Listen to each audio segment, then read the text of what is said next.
Everyone welcome back to my YouTube channel. आज का हमारा टॉपिक रहेगा डायरेक्ट एंड इनडायरेक्ट वेरिएशंस।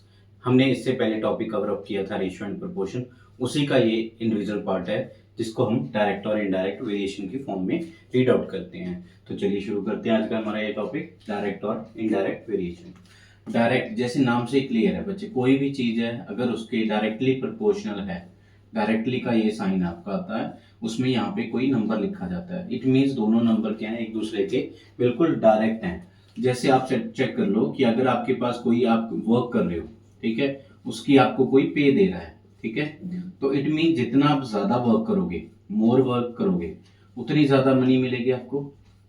ठीक है, जितना कम वर्क करोगे उतनी कम मनी मिलेगी आपको, राइट। अगर इन मीन्स क्या है कि जितना ज्यादा काम होगा उतना ही ज्यादा पे होगा।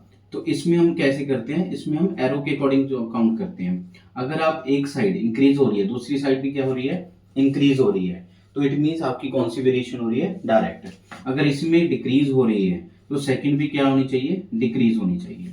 तो वो कौन सी रहेगी, डायरेक्ट वेरिएशन। ठीक है, वहीं पे इनडायरेक्ट में क्या हो जाता है, इनडायरेक्ट में आप अपोजिट काउंट कर लेते हो।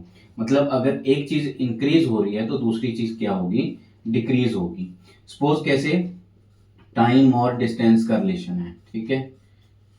सपोज आपने 3 घंटे में 50 किलोमीटर कवर करना था, ठीक है, और आपके पास, सॉरी टाइम और डिस्टेंस का नहीं, टाइम और स्पीड का लगा लो, स्पीड का लगा लो। आपकी 50 की स्पीड है और आपको 3 घंटे लगे। सपोज आपने स्पीड इंक्रीज कर ली 80 की, तो आपको टाइम ऑब्वियस है कि यहाँ पे कम लगेगा, राइट, क्योंकि स्पीड ज्यादा होगी तो ज्यादा डिस्टेंस कवर करोगे, उतना ही कम टाइम लगेगा। इट मीन्स आपकी एक चीज तो इंक्रीज हो रही है, स्पीड तो आपने इंक्रीज कर दी, टाइम क्या हो गया, डिक्रीज हो गया। ठीक है, तो ये पोर्शन जिसमें एक चीज इंक्रीज होती है सेकंड चीज डिक्रीज हो जाती है, उसको हम बोलते हैं इनडायरेक्ट। सेम इसी में आ जाता है आपका टाइम एंड डिस्टेंस का। ठीक है, सपोज आप 50 किलोमीटर कवर कर रहे हो 3 आवर्स में, अब आपने 80 किलोमीटर कवर करने हैं, ऑब्वियस आपको टाइम ज्यादा लगेगा। ठीक है, डिस्टेंस भी बढ़ रहा है तो टाइम भी क्या हो रहा है, इंक्रीज हो रहा है। इट मीन्स एक चीज इंक्रीज कर रही है, सेकंड चीज भी क्या कर रही है, इंक्रीज कर रही है। अगर दोनों सेम वेरिएशन शो कर रहे हैं, मतलब या तो दोनों इंक्रीज हो जाएं या फिर दोनों डिक्रीज हो जाएं, उस वेरिएशन को हम बोलते हैं डायरेक्ट वेरिएशन। अगर एक चीज अपोजिट होती है, मींस एक चीज इंक्रीज कर रही है, सेकंड चीज क्या हो रही है, डिक्रीज हो रही है, उसको हम क्या बोलते हैं, इनडायरेक्ट वेरिएशन। आई होप आपको दोनों टॉपिक समझ में आ गए होंगे, डायरेक्ट और इनडायरेक्ट कैसे सॉल्व होते हैं। तो इसके बेस पे हम एक एग्जांपल भी सॉल्व करेंगे। एग्जांपल लेते हैं।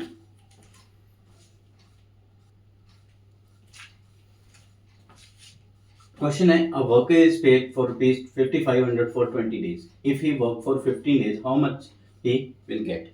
ओके, आपको ये क्वेश्चन को ऑब्जर्व करके समझना है कि वो डायरेक्ट वेरिएशन का है कि इनडायरेक्ट वेरिएशन का है।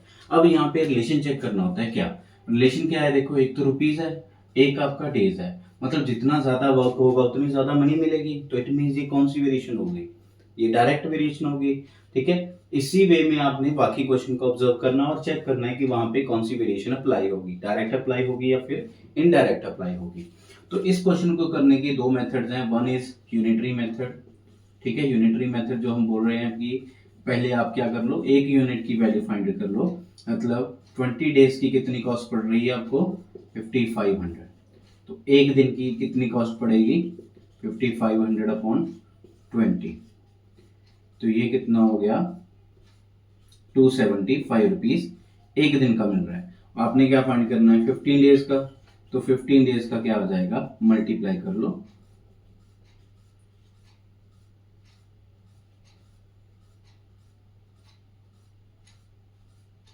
ये आपका 15 डेज की कॉस्ट आ चुकी है, जो आपने फाइंड आउट करनी थी कि कितना आंसर आएगा। ठीक है, यहां पे करेक्शन है थोड़ी सी, ओके। तो अगर ये मेथड नहीं अप्लाई करना तो हमारे पास एक सबसे बेस्ट मेथड होता है बॉक्स का मेथड, जिसमें आपने कुछ नहीं करना, कुछ लर्न नहीं करना, सिर्फ दो चीजें याद रखनी होती हैं। वो क्या चीजें हैं वो आपको एक्सप्लेन कर रहा हूँ यहाँ पे। आपने एक जगह पे डेज लिख लो, सेकंड जगह पे अमाउंट लिख लो। चॉइस आपकी, अमाउंट ऊपर भी लिख सकते हो, अमाउंट नीचे भी लिख सकते हो। तो पहले आप वो चीजें लिख लो जो आपको मेंशन है। डेज पहले 20 है, उसके बाद डेज आपने फाइंड आउट, सॉरी 15 है। फर्स्ट अमाउंट कितनी हुई हुई आपको 20 डेज की, 1500। सेकंड आपने फाइंड करनी है तो उसको x ले सकते हो। ठीक है, तो जैसे मैंने आपको बताया था कि आपकी डायरेक्ट वेरिएशन और इनडायरेक्ट वेरिएशन, दो वेरिएशन है। डायरेक्ट में क्या होता है, अगर एक इंक्रीज हो रही है सेकंड भी इंक्रीज होगी, एक डिक्रीज हो रही है तो सेकंड भी क्या होगी, डिक्रीज होगी। तो जब भी आपके पास डायरेक्ट वेरिएशन है तो आपने फॉर्मेशन क्या बनानी है, यू की फॉर्मेशन बनानी है। ठीक है, यू की फॉर्मेशन किसमें, इसमें।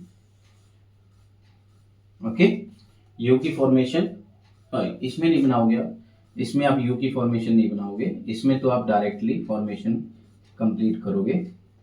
क्या, जैसे यहाँ पे नंबर दिया हुआ है x अपॉन 15, तो मतलब x के नीचे ये वाली वैल्यू ली थी 15, तो यहाँ पे क्या लिखोगे 5500 अपॉन 20, बस इतना करना है। या तो इस फॉर्म में कर लो, मतलब ये फॉर्मेशन होनी चाहिए आपकी, कंपल्सरी नहीं है, आप इसको ऐसे भी लिख सकते हो, जो पहले नंबर था उसी को लेट कर लो। पहले नंबर 20 था, देन 5500 उसको लिख लिया, देन 15 है, देन x है, उसको क्रॉस मल्टीप्लाई कर लो।